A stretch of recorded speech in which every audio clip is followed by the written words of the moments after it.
Hi there. Yesterday I put together some freezer meals for my sons using chicken, and I also used jarred butter chicken sauce. So this isn't an authentic butter chicken recipe necessarily. I'm just using the butter chicken sauce.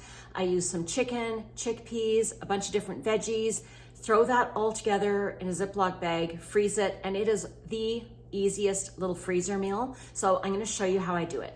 I'm putting together these butter chicken meals for my sons. I'm cheating with this recipe by using jarred butter chicken sauce.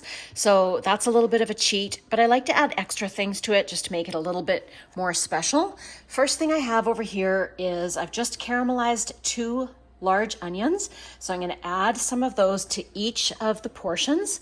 I, of course, have the butter chicken sauce. In this bag here, I have some frozen bell peppers from my garden. They're just chopped up, and I'm gonna add just a tiny bit to each bag. Then here I have these little frozen spinach cubes. You can buy them in the frozen food section in your grocery store. And these, as you can see, some of them are starting to get a little bit of freezer burn on there, so I wanna get them used up. So one of those will go into each portion. I decided to add some celery since I have it on hand, and I like to add chickpeas just to really kind of make the meal a little more filling. Now, in reality, my sons would definitely be able to eat 2 chicken breasts, and I'm sure when they're making dinner for themselves, they often just make 2 chicken breasts for one meal. But chicken is so expensive now. I think that if we can kind of make the meal a little more fulfilling by adding extra things and only using 1 chicken breast, then I think that's just a little bit wiser financially. So you'll notice the one thing missing is the chicken. The chicken is still in the fridge. I like to leave that until the very end. I don't want chicken sitting out on my counter for a long time. So I'm gonna work with all of these things first, portioning them out, getting into the bags, and then the very last thing that I'll do is I'll grab my chicken from the fridge. That way, as I package it up, I can put them directly into the freezer. All right, I'm gonna start by adding, just to get this out of the way, I'm gonna add 1 spinach cube to each bag. And I'm going to be, as you can see, making eight individual meals. Then I'm gonna go to the peppers because I wanna get these back into the freezer. And I'm gonna add a 1/4 cup from each bag.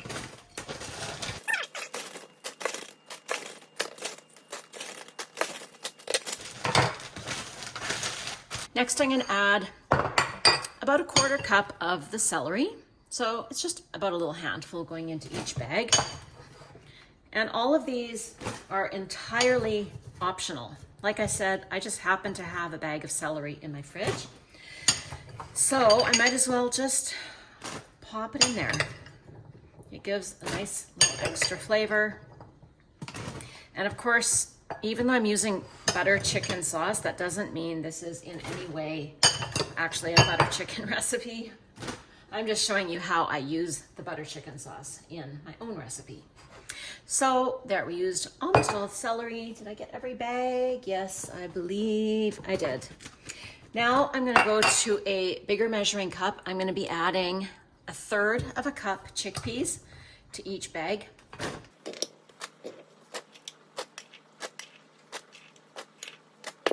I forgot about this, but I just remembered peas. I think I'm gonna add some green peas to these bags.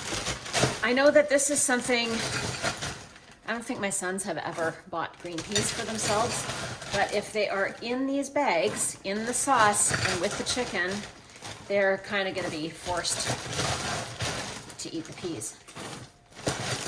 So yeah, they're adults, but I'm still trying to force them to eat more vegetables. Now, when it comes to the sauce, of course, this will depend on how saucy you want it, but I find putting a cup of sauce into each bag seems to be a good portion for what my sons say is the right amount of sauce. And this is going to be served over basmati rice usually, so it is nice to have a little bit of sauciness in there. So you can pour it over the rice. I'm going to go ahead and add the cup to each bag.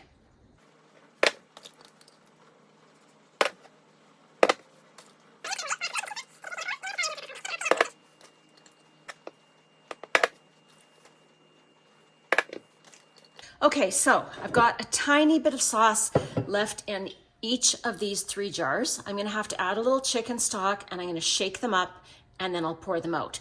And I actually have another portion. Actually, I've just been putting the same amount of ingredients all into a pot that is right over here. So that's where I'm gonna pop the extra butter chicken, and then that's gonna be ready to cook tonight. Now I have my chicken out. Now I know that this next part is very controversial, but I'll be honest, I am not gonna wash my chicken. I stopped washing my chicken a few years ago. Now for most of my life though, I did wash the chicken. I would try to buy my chicken in bulk so that I could have all of my chicken in a really big bowl in my sink. I would add lemon juice and water and really clean all of the chicken so well. But then you're left with the job of sanitizing every surface in your kitchen and your sink.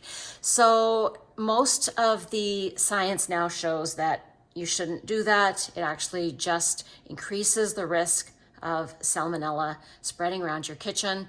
So I'm not gonna do it. I'm just gonna cube the chicken. I like to use my kitchen shears to cube it up, and I'm gonna add 1 breast per bag. I'm not gonna record that whole thing because it'll be a little boring, and I also won't wanna touch my phone once I start touching the chicken. So I'll see you back after I have all the chicken divided into these bags and I have everything cleaned up and sanitized here.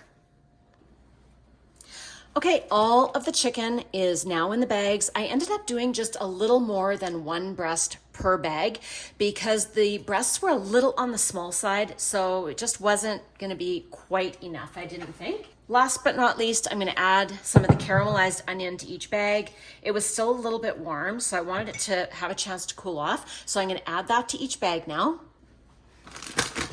All right, there we go. So that is a fairly good, substantial meal. So I'm going to just get all the air out of these bags. And then what I do from here is I lay them flat in the freezer on a baking sheet and then freeze them. And they're small enough. These are just the medium-sized freezer bags.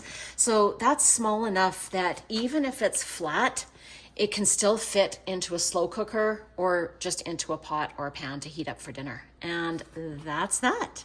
Easy as can be.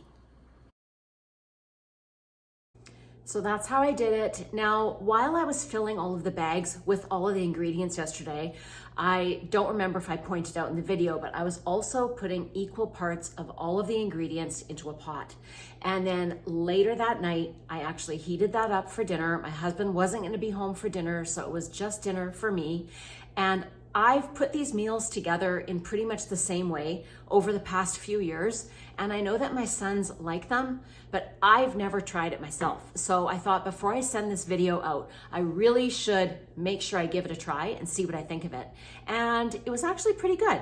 The only thing is I didn't realize that the portion was a lot. It probably was enough for 2 of me.